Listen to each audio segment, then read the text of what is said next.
Total कितनी जमीन? तो टोटल ये 150 एकड़। हाँ। हम जो घी है वो 4,390 रुपये में प्रति लीटर बेचते हैं और 150 रुपये किलो हमारा दूध है जी। और लस्सी जो है हमारी 80 रुपये लीटर है।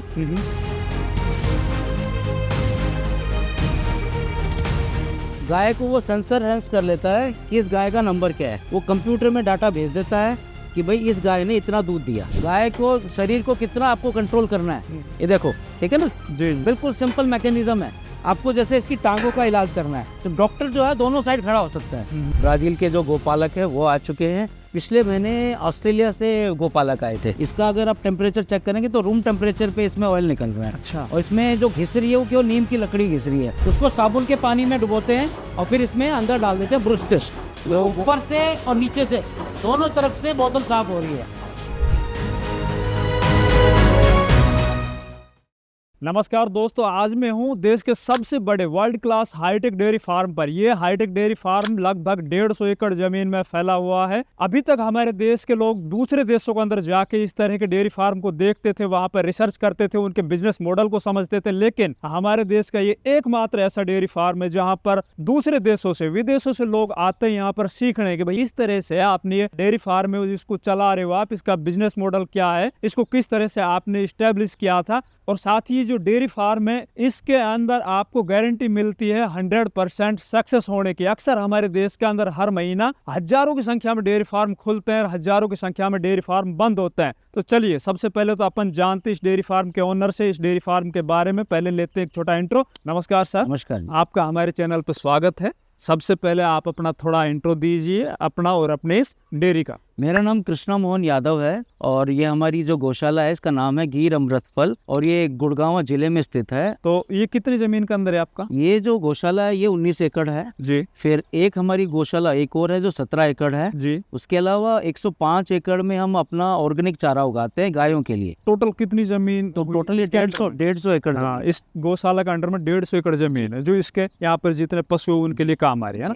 कि ये जो आपने डेयरी चालू की थी वो कब की थी और आपका जो एजुकेशन बैकग्राउंड है वो क्या है? हम वैसे तो गोपालन में 7 सालों से जुड़े हुए हैं जी। इसको करीबन 3.5 साल हुए हैं। 3.5 साल। एजुकेशन में मैंने पहले MSW किया, मास्टर इन सोशल वर्क जी। और मेरा HR में 20-25 साल का अनुभव है। और उसके बाद में 2014 में मैं अमेरिका चला गया और वो 5 साल मैं वहाँ रहा। और उसके बाद वापस जब आया तो गौशाला बन चुकी थी हमारी और उसमें खेती बाड़ी से रिलेटेड कोई व्यक्ति नहीं था जो जिम्मेदारी संभाल सके। इसका जो शेड आपने बढ़वा रखा है के अंदर सब कुछ आपने ये सब सेटअप करा रखा है, तो ये मेरे को लगता है कि अपनी इंडियन टेक्नोलॉजी तो है नहीं, उसके बारे में थोड़ा और बताइए। ये पूरा जो हमारा गौशाला का डिजाइन है ये डेलावेयर स्वीडन की कंपनी है, उसने डिजाइन करके दिया हमको जी। ठीक है। और ये जो स्ट्रक्चर है ये PEB स्ट्रक्चर बोलते हैं जी। PEB मतलब फैक्ट्री में बना, फैक्ट्री में बन के यहाँ पे आया और यहाँ असेंबल हो गया। ये पूरा नट बोल्टों पे है। अच्छा। तो आप कभी भी जब शिफ्ट करना चाहें तो पूरा का पूरा ये नट बोल्टों पे शिफ्ट किया जा सकता है। इसकी जो चौड़ाई है वो है 80 फीट शेड के अंदर जी। और लंबाई है हमारी करीबन 700 फुट। इसके बाद में ओपन पैडोक है। ओपन पैडोक हमने 50 फीट से लेके 100 फीट तक दे रखा है और हमारा कोई भी पशु यहाँ पे बंधा हुआ नहीं है जी। किसी के भी गले में कोई कुछ नहीं है। तो सर आपके पास इस डेयरी फार्म में ना टोटल कितने पशु हैं? ये जो डिजाइन है शेड का इसमें हम 400 पशु के आसपास रख सकते हैं इसको जी। और बाकी इसके अलावा एक शेड हमारे पास और है दूसरी जगह पे जो 17 एकड़ जमीन है, वहाँ पे जो जवान बछड़ियां हैं उनको हम रखते हैं और वहाँ पे कुछ नारी गाय भी हैं। यहाँ पे जो 99% जो गायें हैं वो गीर हैं। अच्छा। और इसके अलावा कुछ हमने सैंपल के लिए पुंगनू रख रखी हैं 8-10 गायें। 8-10 हमारे पास वो भी हैं हरियाणा नस्ल की और 1-2 राठी भी है। हाँ। अच्छा, ये गिर है ना, मैं देखता हूँ बहुत से, मैंने वीडियोस भी देखे, गिर के ऊपर ही लोग क्यों जा रहे हैं? गिर में आखिर ऐसी क्या विशेषता है? गिर देखो दूध में अच्छी है गाय। अच्छा। और दूसरा क्या कि इसकी ख्याति ज्यादा हो गई। अच्छा। पूरे इंडिया में मतलब साउथ तक गिर बहुत ज्यादा फेमस हो गई। इसकी वजह से अब गिर मिलना मुश्किल हो गया। गुजरात में भी अब गिर मुश्किल से मिलती हैं। अच्छा, एक और सुना है हमने बार बार और बहुत से हमारे जो दर्शक बंधु है ना उनके क्वेश्चन भी होता है, शायद उनके दिमाग में घूमता भी रहता होगा, A2 मिल्क, A1 मिल्क, ये बहुत ज्यादा चल रहा है फंडा, ये क्या है? तो जो A1 मिल्क है वो तो अंग्रेजी गाय से पैदा होता है। अच्छा। ठीक है। A2 जो मिल्क है वो हमारी देसी जिन गायों में हम्प होता है। इधर देखिए ये जो हम्प है, ये हम्प वाली गाय ही A2 दूध दे सकती है। अच्छा, ये जो हाँ, ये जो हम्प है।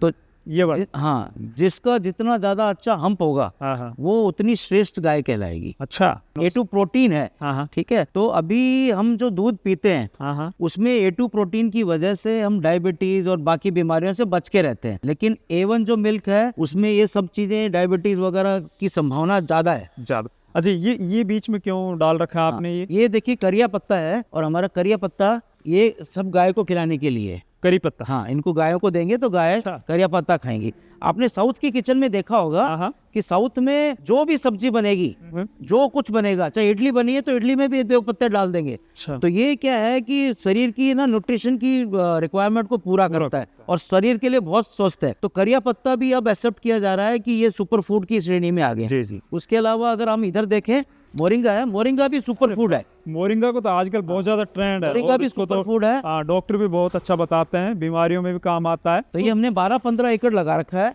तो जो अपन पशुओं को खिलाएंगे वही दूध में आएगा। अच्छा, दूध की ऐसी है गायों में, देसी गायों में अगर गलती से आपने नमक ज्यादा दे दिया या शलगम ज्यादा खिला दी तो नेक्स्ट डे उसके स्वाद में ना आपको मूली की महक आएगी, शलगम की। बिल्कुल आए। तो नाद में देखिए ये नमक वाला पत्थर है। नमक। हाँ। ठीक है, इसको लाहौरी नमक या हिमालयन पिंक बोलते हैं। जी। अब ये देखो चाट चाट के इसने किया हुआ है।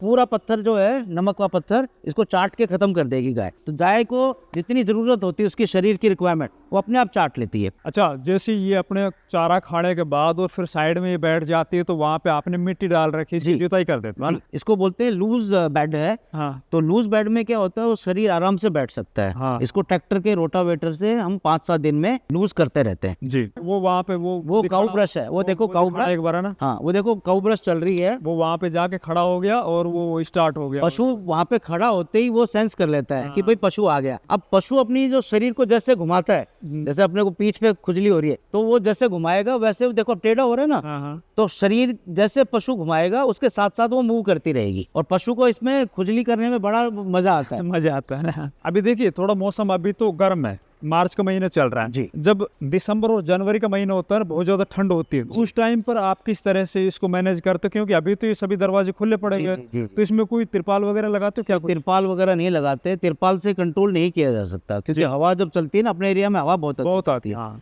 तो ये फोल्डिंग दरवाजे हैं, पॉलीकार्बोनेट शीट से बने हुए हैं। तो इनको पूरा फोल्ड करके रात में बंद कर देते हैं और दिन में इनको खोल के रखते हैं। सर्दियों में भी धूप चाहिए, गुजरात में सर्दी नहीं होती है, तो सर्दी नहीं होती उसके लिए हमने बच्चों के लिए अलग से एक वो बना रखा है, इंसुलेटेड। छोटे बच्चे जो छोटे बच्चों के लिए, छोटे बड़े बच्चे सर्दियों में बड़े सेंसिटिव होते हैं। अभी ये वहां पे तो हमने देखा गिर गाय थी, है ना, बड़ी थी, लेकिन अभी ये देखो ये बिल्कुल छोटी, ये कौन सी नस्ल है? ये पुंगनूर नस्ल है भाई साहब, और ये दुनिया की सबसे छोटी नस्ल है। अभी कुछ दिन पहले नरेंद्र मोदी जी देखे गए थे ना एक छोटी गाय के पास में, तो वो किस्म शायद ही है ना? हाँ, यही किस्म, ये नस्ल है वो, और 1.5-2 किलो दूध देती है। हाँ। और इसका दूध ऐसा माना जाता है इतना पवित्र है। हाँ। कि जो तिरुपति मंदिर है उसमें भगवान को जो भोग चढ़ता है, वो भोग जो चढ़ता है वो इसके घी का चढ़ता है। अच्छा। घी का जो लड्डू बनता है उसका लड्डू का भोग चढ़ता है भगवान को। अरे वाह। हाँ, तो सर इतने बड़े सेटअप में ना आप फीड मैनेजमेंट कैसे करते हो पशु को चारे के लिए? वो तो बहुत ज्यादा लेबर कॉस्ट हो रही है। देखो, वैसे जब हमारे पास मशीनें नहीं थी तो हमको 3-4 घंटे लगता था 400-500 पशु को खाना खिलाने में। जी। तो अभी हम लोग ये TMR यूज करते हैं, ये भी इंपोर्ट की हुई स्वीडन से। और इसके अंदर जो भी चारा डालोगे, आपने जैसे सूखा डाला, हरा डाला, साइलेज डाला और आपने दलिया डाला, इसको पूरे को मिक्स कर देगी। इसमें एक बड़ी ब्लेड होती है और इसमें देखिए, आप एक बार आके देखिए, इसमें वजन आ जाता है। अच्छा। तो आप परसेंटेज पे डिसाइड कर सकते हो कि आपको कितना % सूखा देना है। अच्छा। अभी इसके अंदर 1450 kg साइलेज डला हुआ है। साइलेज। तो आप इसमें बैच भी बना सकते हैं पूरा। TMR का मतलब होता है टोटल मिक्स्ड राशन। जी। तो पशु के लिए ऐसा बोला जाता है कि पशु को जो भी दें वो मिक्स करके दो आप। अच्छा। अपने गाँव में जैसे क्या करते हैं, चून घेर देते हैं ना। हाँ हाँ। तो क्या पहले पशु चून खाता है जी। उस साइड में फाटक है, वहाँ पे वो फाटक खोलेगा और वो डलना स्टार्ट होएगा। ये जैसे जब फाटक खुल गया, ड्राइवर के पास इसका पूरा कंट्रोल है। अच्छा अच्छा। और ये अपना डालता हुआ चला जाएगा आगे तक पूरा, है ना? हाँ। और ये साइलेज है, और साइलेज की अच्छी पहचान, इसको सूंघो एक बार। अगर इसमें शराब की महक आती है तो इसका मतलब अच्छा है। सड़े हुए अंडे की, काला हो गया, फफूंदी है तो खराब हो गया, वो नहीं खिलाना चाहिए पशु को। अच्छा। हाँ। पर अभी हम साइलेज भी अपना खुद बनाएंगे। साइलेज की अच्छी चीज क्या है, पूरे साल आप एक जैसा खाना खिला सकते हो। और साइलेज उपलब्ध होता है आपके पास, अगर नहीं मिलता तो आप मार्केट से खरीद सकते हो। और देखो, गेहूं का पूसा आपने ध्यान दिया होगा तो अभी जो है 13-14 रुपए 12 रुपए पहुंच जाता है। जी। साइलेज आपका पूरे साल 7 रुपए में मिलेगा, 7 रुपए में पहुंच के साथ। दूसरा पानी की व्यवस्था। हाँ, पानी की व्यवस्था देखिए, वो पीछे इधर आके देखिए, वो 1 लाख लीटर का पानी की टंकी है, उससे ऑटोमेटिकली इसमें पानी ऑटोमेटिक आता रहता है, जो फ्लोट वाल्व सिस्टम होता है ना अपनी घर की टंकियों में। जी जी। तो गाय ने जितना पानी पिया उतना गाय वापस भर जाएगा इसका। अच्छा दोस्तों, जो गो पालन हम करते हैं और जब उसको आधुनिक तरीके से करते हैं तो हर चीज में गेट की व्यवस्था होती है जी। एक तरफ इसे देखिए, इधर देखो आप, ये लॉक लगा रखा है इसके ऊपर, ये हमने ऊपर से एक्स्ट्रा लगा रखा है और चैनल बना रखे हैं, इधर से गाय ट्रीटमेंट के लिए जाएंगी। अब जैसे ये वाले जो बच्चे हैं, ये वो बच्चे हैं जिनकी माँ दूध दे रही है, अच्छा। तो इनको माँ के बगल में रखा जाता है ताकि माँ देखती रहे और उसको बेचैनी नहीं हो। उसके बगल में देखो कितना बड़ा बाड़ा है, वो करीबन 100-125 फीट है। हाँ। ऐसे पीछे लूज बेड, तो यहाँ पे माएँ रहती हैं जिनका दूध अभी चल रहा है। यहाँ से जिन गायों को दूध निकालना हो तो यहाँ से जाके यहाँ से इधर से भेजते हैं, गाय इधर से भेजते हैं चलो आप दूध निकालने के लिए। चलो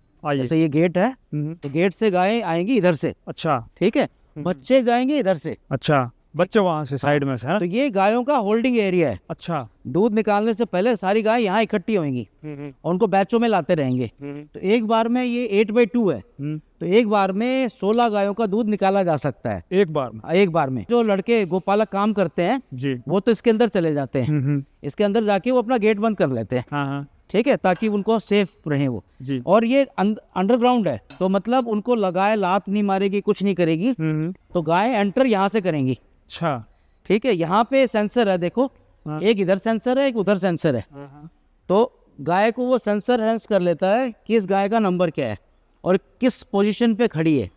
वो कंप्यूटर में डाटा भेज देता है कि भाई इस गाय ने इतना दूध दिया रोज। अरे वाह। उधर वो एक सेंसर और है, वजन नापते हैं और कंप्यूटर में उसका रिकॉर्ड चढ़ता है। अगर गायों के वजन में कुछ बड़ा चेंज हो रहा है, हाँ। तो उसका मतलब उसको कुछ ना कुछ हेल्थ इश्यू है, बिल्कुल। तो वो अलार्म दे देता है कंप्यूटर। हम क्या करते हैं, इधर से तो एडल्ट गाय भेजते हैं और सबके क्या है कि सेक्शन है, जैसे एक गाय आई इधर, तो ये गाय इधर लास्ट में गाय बंद हो गई, हाँ। अगली गाय जो है वो इधर बंद हो गई, ऐसे करके ऐसे 8 गायें लगातार खड़ी हो जाएंगी और आपस में एक दूसरे को तंग नहीं कर सकती फिर वो, ठीक है।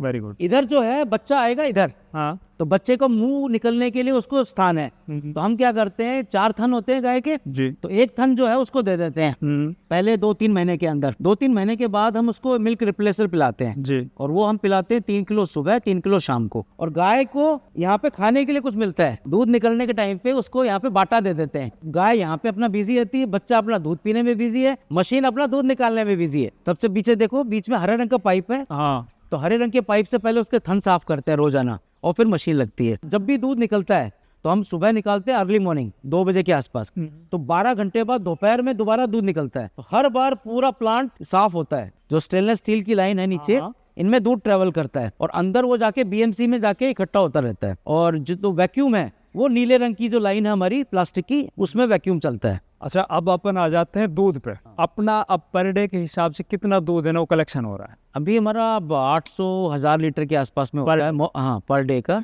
अच्छा, किसी को अगर मिल्किंग देखनी है तो ऊपर देखिए, विजिटिंग गैलरी है, हाँ, ऊपर है बिल्कुल। तो वो शीशे में से देख सकता है, तो गाय को पता नहीं चलेगा और आपका काम भी हो गया, दूध कैसे निकलता है। अब हम एक और नई मशीन पे चलते हैं जहाँ उसका ट्रीटमेंट होता है। ये काऊ के ट्रीटमेंट की मशीन है।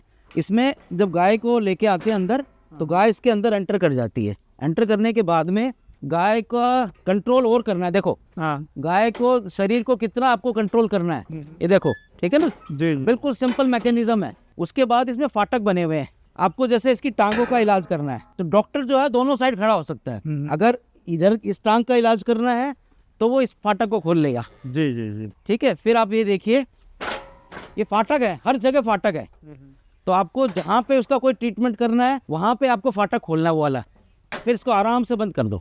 इस डेयरी फार्म के अंदर ना विदेशों से लोग आते हैं, कहाँ से आए हैं अभी? तो हमारे पास 2 बसें भर के आ चुकी हैं अलग अलग टाइम पे ब्राजील से। जी, ब्राजील के जो गोपालक है वो आ चुके हैं। जो ABCZ है उसके प्रेसिडेंट आ चुके हैं, उन्होंने उद्घाटन किया था, यहाँ पे पत्थर लगा हुआ है। अच्छा, इस मशीन का उद्घाटन भी ब्राजीलियन से करवाया। अच्छा, उसके अलावा अभी पिछले महीने ऑस्ट्रेलिया से गोपालक आए थे, अच्छा, पशुपालक। अच्छा। ये गोधरत अमृत मंथन धाम, ये क्या कॉन्सेप्ट है? तो गो घृत का मतलब तो हुआ कि गाय से, हाँ, और घृत का मतलब होता है जो घुमा घुमा की बिलवाया जाए। अच्छा, घृत संस्कृत वर्ड है, हाँ, तो घृत को है मंथन का काम, मंथन का काम। तो यहाँ पर अमृत मतलब कि हम घुमा घुमा के जैसे अमृत मंथन हुआ था वैसे हम घी बना रहे हैं अमृत मंथन की तरह। अच्छा। अभी देखिए इसमें दही को भिगोया जा रहा है और इसमें आप ध्यान से देखेंगे तो क्लॉकवाइज और एंटी क्लॉकवाइज है जी। ये आधा इधर घूमता है और वापस उल्टा घूमता है। हमने थोड़ा सिंप्लीफाई करने के लिए बेरिंग दे दिया इसमें ऊपर। हाँ बॉल बेरिंग दे दिया ताकि हाथ पे कम जोर है, आसानी से चल पाए। इससे बेनिफिट और बता दो आप, क्या बेनिफिट होंगे? इसमें क्या है कि घी जो है वो कण कण में फैट धीरे धीरे इकट्ठा होता है और फिर उसका हमारी बॉल बन जाती है जी। उसको हम अलग कर लेते हैं और लस्सी जो है वो हमारी अलग हो जाती है जी। लस्सी भी अमृत के समान ही है। तो हम जो लस्सी बेच नहीं पाते वो हम अपनी गाय को वापस पिला देते ताकि, और कुछ पार्ट हम खेती में यूज कर लेते हैं। अच्छा, यहाँ से जो आपका घी निकल रहा है जी, उस घी को आप क्या रेट में और कहाँ पर क्या कुछ बेच रहे हो आप? हम जो घी है वो 4,390 रुपये में प्रति लीटर बेचते हैं और कांच की बोतल में बेचते हैं उसको, और ये होम डिलीवरी होती है। इधर आइए, दूध को हम स्लो कुकिंग पे रखते हैं तो ये उपले इसमें लगाए हुए हैं। गाँव में इसको हरियाणा में हारा बोलते हैं जी। इसके अंदर धीरे धीरे स्लो कुकिंग होके हमारा दूध जो है पकता है। गैस वगैरह पे तो तेजी से पक जाता है और इसमें जो ढक्कन है उसमें छेद होते हैं जी, ताकि वो उफान नहीं आए उसमें। यहाँ से दूध गर्म होने के बाद फिर दूध गर्म होने के बाद उसका दही जमता है। हाँ। और दही हम जमाते हैं 40 डिग्री पे। फिर इनको और निकाल उसके बाद जब हम ये बिनोना करते हैं, अब ये देखिए इधर कोनों में, देखिए कोनों में इकट्ठा हो गया। हाँ हाँ जो हमारा घी है वो कोनों में इकट्ठा होता जा रहा है। जी जी। ठीक है, और कुछ देर बाद ये मतलब पूरा इकट्ठा हो जाएगा। फिर हम इसमें बर्फ डाल देंगे ताकि वो उसका मतलब बॉल इकट्ठा हो जाए, एक साथ आ जाए। वैसे देख रहे हैं हाइजीन का भी बहुत ज्यादा ख्याल रख रहे हैं। साफ सफाई का बहुत ध्यान रखते हैं जी। और जब ये मक्खन हमारा बन जाता है हाँ, तो हम यहाँ पे लेके आते हैं ये बड़ा। हाँ, और इसको भी स्लो कुकिंग पे मेल्ट कर लेते हैं। अच्छा, जो वहाँ से मक्खन निकला है उसको यहाँ पे लेकर अभी देखो नीचे अंदर देखोगे, अब क्या होगा कि धीरे धीरे जो इसमें छाछ के अंश है वो नीचे जम जाएंगे जी, और वो ब्राउन कलर की एक लेयर जम जाएगी। वो हम कुरच के और फिर गायों को दे देते हैं वो भी, क्योंकि उसमें भी घी का ही गुण है। और बाकी घी बाकी जो घी है उसको हम कपड़े से छान लेते हैं। छान लगते हैं। कितना घी आप जो है ना एक महीने में सेल करते हैं? जो भी जैसे डेली का 50-100 लीटर हमारा दूध बचता है, हाँ। हम उसको घी में ट्रांसफॉर्म कर देते हैं। तो 300, 350, 400 किलो के आसपास में घी प्रोड्यूस होता है सारा ही एक महीने में। जी। सर, ये बैल शक्ति केंद्र क्या है? ये यहाँ पे हम बैलों की सहायता से कुछ ना कुछ उत्पाद बना रहे हैं और उनकी शक्ति का उपयोग कर रहे हैं। तो 4 बैल कोल्हू है हमारे यहाँ पे। अच्छा। और इसमें भविष्य में हम ऐड कर सके तो उसकी जगह और बनाई हुई है। जैसे जैसे बाजार की मांग होगी हम इसमें और कोल्हू जोड़ सकते हैं। तो इसमें किस चीज का तेल निकल रहा है अभी? इसमें सरसों का तेल निकल रहा है, एक में पीली सरसों का और एक में काली सरसों का। बाकी और कौन? एक में फिर हम नारियल का निकालते हैं, मूंगफली का निकालते हैं। नहीं, आपने इसकी जगह पर कोई एक्सपेलर क्यों नहीं लगाया है? जो बड़ी बड़ी मशीन आ रही है वो जो हमारे जो तेल के गुण हैं, हाँ। वो सारे के सारे खराब हो जाते हैं जब हम एक्सपेलर से ले रहे थे। अच्छा। एक्सपेलर में क्या है, हाई स्पीड पे काम कर रही है और लोहे के पुर्जे उसमें घिस रहे हैं और उसमें जो ऑयल निकलता है वो हीट होता है, मतलब उसमें टेम्परेचर उसका ज्यादा होता है जी। इसका अगर आप टेम्परेचर चेक करेंगे तो रूम टेम्परेचर पे इसमें ऑयल निकल रहा है। अच्छा। और इसमें जो घिस रही है वो केवल नीम की लकड़ी घिस रही है। आउटर में भी इसका नीम की लकड़ी है हाँ। और अंदर जो बेलन है वो भी नीम की लकड़ी है। अच्छा, ये नीम की लकड़ी से बना हुआ पूरा है सब? प्योर नीम की लकड़ी है। तो इसमें 15 किलो तक का हम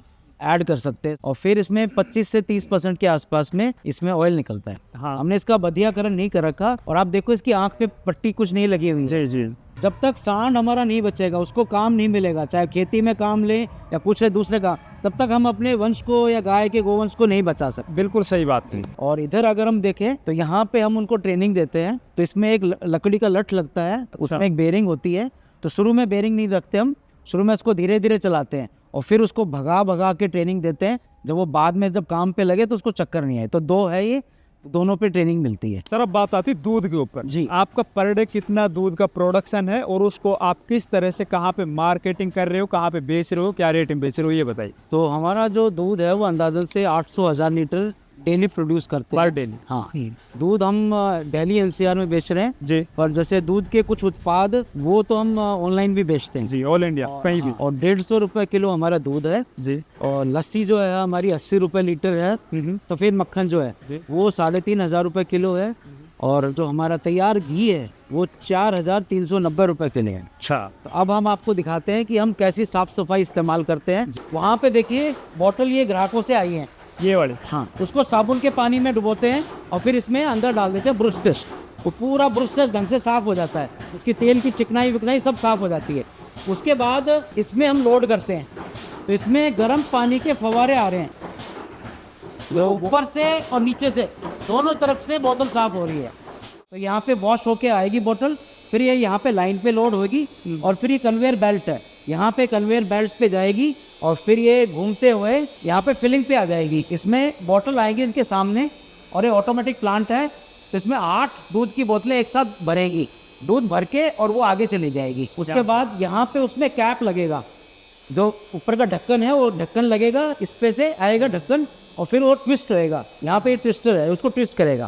फिर यहाँ से आने के बाद में यहाँ पे उसमें एक हीट श्रिंक होती है, तो इसमें से बाहर आके और फिर यहाँ पे आ जाएगा, यहाँ पे हमारा फिर पैकिंग स्टार्ट हो जाएगी। सर आपकी शर्ट के ऊपर 1 2 3 4 ये लोगो है ना, इनके बारे में और बताओ क्या है? अच्छा, ये जो ABCZ है जी, ये ब्राजील की गोपालकों की संस्थान है। अच्छा, ठीक है। उसके बाद फिसुजेबू है। फिसुजेबू लैटिन अमेरिका या साउथ अमेरिका कंट्रीज जो हैं उनमें हर कंट्री का अपना एक फिसुजेबू है, वो वहाँ के लोकल देसी गोपालक हैं। और ये वाला जो संस्थान है ये हमारा भारतीय संस्थान है, तो इंडिया हम रिप्रेजेंट कर रहे हैं गोपालकों के दृष्टि से वर्ल्ड वाइड। तो दोस्तों आज हमने पूरा दिन इस गौशाला के अंदर, इस डेयरी फार्म के अंदर विजिट किया है सर के साथ। बहुत अच्छे से सर ने हमें वो सब चीजें दिखाई भी गई है और मैं बता रहा हूँ आपको, ये सब चीजें करके ना आज बहुत ज्यादा खुशी भी हुई है। कोई बंदा तो ऐसा है जो दुनिया को टक्कर दे रहा है हमारे देश के। अभी आज तक हमारे देश के युवा हैं वो विदेशों में जाते हैं सीखने के लिए, लेकिन विदेशी लोग यहाँ पे आ रहे हैं सीखने के लिए। बहुत अच्छा भी लगा। आपका भी बहुत बहुत आभार, बहुत बहुत आपने पूरा दिन हमारे साथ बिताया। आपका भी बहुत धन्यवाद, आप भी